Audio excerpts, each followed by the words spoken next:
Tugas 1.1.A.8 Modul 1.1 Koneksi antar materi, kesimpulan dan refleksi pemikiran Ki Hajar Dewantara.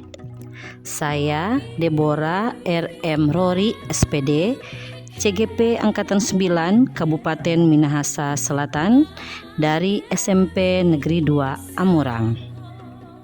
Menurut Ki Hajar Dewantara, dalam memahami arti dan tujuan pendidikan, kita dapat membedakan kata pendidikan dan pengajaran. Pendidikan adalah memberi tuntunan terhadap segala kekuatan kodrat yang dimiliki anak, agar ia mampu mencapai keselamatan dan kebahagiaan yang setinggi-tingginya, baik sebagai manusia maupun sebagai anggota masyarakat. Pendidikan berfokus pada pembentukan kepribadian, nilai-nilai, dan keterampilan sosial.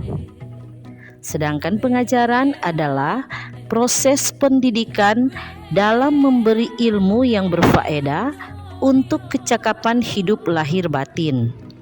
Pengajaran berfokus pada transfer pengetahuan dan keahlian akademis.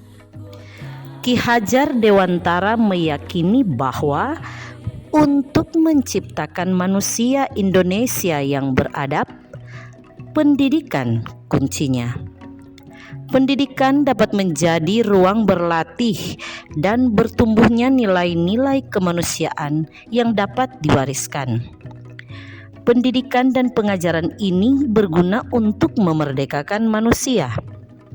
Manusia merdeka adalah manusia yang hidupnya lahir atau batin tidak tergantung pada orang lain, bersandar pada kekuatannya sendiri. Proses menuntun dalam pendidikan dilakukan oleh pendidik atau guru. Pendidikan menuntun tumbuh dan hidupnya kodrat yang ada pada anak dan memperbaiki lakunya. Sejalan dengan pemikiran Ki Hajar Dewantara, pendidikan yang berhamba pada anak, yaitu lebih mengutamakan kebutuhan anak, memahami dan mengembangkan potensinya sesuai kodratnya.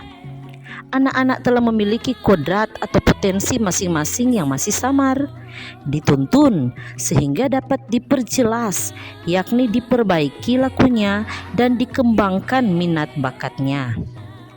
Ki Hajar Dewantara menegaskan bahwa pendidikan anak berhubungan dengan kodrat alam dan kodrat zaman.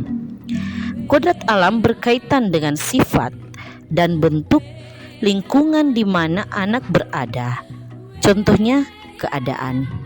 Dan kodrat zaman berkaitan dengan isi dan irama, yaitu cara mewujudkannya yang tidak bertentangan dengan nilai-nilai kemanusiaan dan sosial budaya di Indonesia.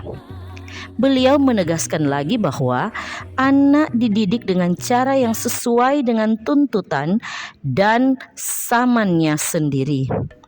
Maksudnya adalah cara belajar anak zaman sekarang dengan perkembangannya berbeda dengan anak di abad-abad sebelumnya. Ki Hajar Dewantara mengingatkan pendidik agar terbuka dan waspada terhadap perubahan atau hal yang baru. Perubahan dari luar bisa masuk, namun harus dipertimbangkan mana hal yang bisa ditiru yang sesuai dengan budaya bangsa Indonesia. Kultur negara sendiri Indonesia dapat dijadikan sumber belajar untuk menguatkan sosiokultural yang ada. Kekuatan sosiokultural atau sistem yang mengatur laku dalam masyarakat dan budaya adalah juga proses menebalkan kodrat-kodrat yang masih samar pada anak menjadi utuh dan berbudi pekerti yang baik, yakni berpadunya cipta atau ketajaman pikiran, perasaan, karsa atau penguatan kemauan sehingga menghasilkan karya dan raga atau pekerti yang sehat serta memiliki kesadaran diri sosial, dan bertanggung jawab untuk kemerdekaan dirinya dan kemerdekaan orang lain untuk menjadi manusia seutuhnya.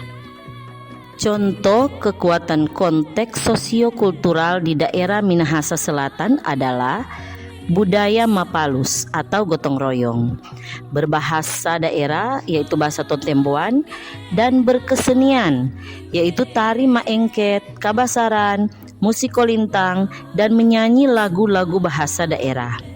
Bersekolah, bercocok tanam, bekerja keras, kepercayaan atau agama, organisasi kemasyarakatan, dan menyaring informasi yang masuk.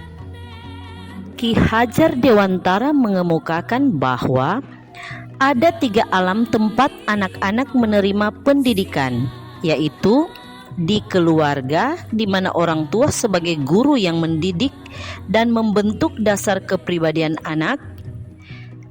Kedua, di masyarakat sebagai wadah pengembangan budi dan keterampilan. Dan di sekolah, di mana guru adalah penuntun pendidikan. Dalam hal menuntun, guru diibaratkan sebagai petani yang menyediakan tanah yang subur, benih, dan dirawat. Guru sebagai petani, tanah adalah murid, benih adalah pendidikan dan pengajaran, dan dirawat yakni dikembangkan potensi juga budi pekertinya. Guru juga diibaratkan sebagai pamong atau penuntun yang memberi tuntunan dan arahan agar tidak hilang arah dan membahayakan diri murid, serta menemukan kemerdekaannya dalam belajar dan menyadari kemerdekaannya mempengaruhi kemerdekaan anak lain dengan 3 prinsip, yaitu ingarso sung tulada, di depan memberi teladan, ingma dia mangun karsa, di tengah memberi semangat, dan tuturi handayani, di belakang memberi dorongan.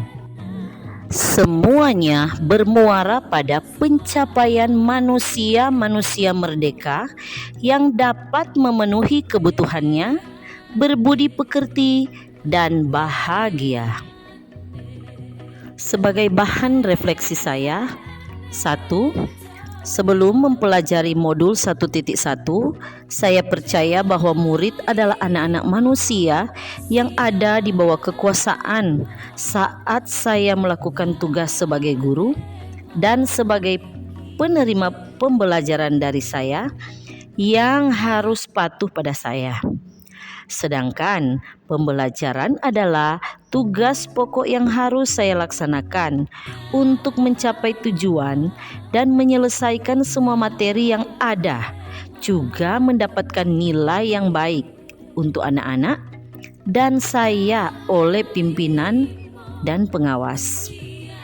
Kedua, pemikiran atau perilaku saya yang berubah setelah belajar modul 1.1 ini adalah bahwa anak murid dan kebutuhannya harus diutamakan. Dan saya bukanlah penguasa masa depan mereka dalam arti yang negatif. Dalam menerima pembelajaran dari saya, mereka senang dengan karakter saya yang ramah dan menyenangkan. Bukan lagi pada pencapaian materi dengan mengabaikan kebutuhan mereka dan suasana tegang atau tertekan. Tetapi bagaimana proses pembelajaran saya rancang dengan kreatif, dan ketika mereka belajar dengan saya, mereka mengerti dan bahagia. Ketiga, hal yang dapat segera saya terapkan lebih baik agar kelas saya mencerminkan pemikiran Ki Hajar Dewantara adalah memperkuat pola pikir bahwa kepentingan anak harus diutamakan, mendesain pembelajaran yang berdiferensiasi dan kreatif, menciptakan suasana belajar yang menyenangkan, menebalkan potensi dan budi pekerti yang baik dengan cara yang ramah, sehingga baik saya dan murid sama-sama bahagia dalam belajar dan mengajar. Terima kasih.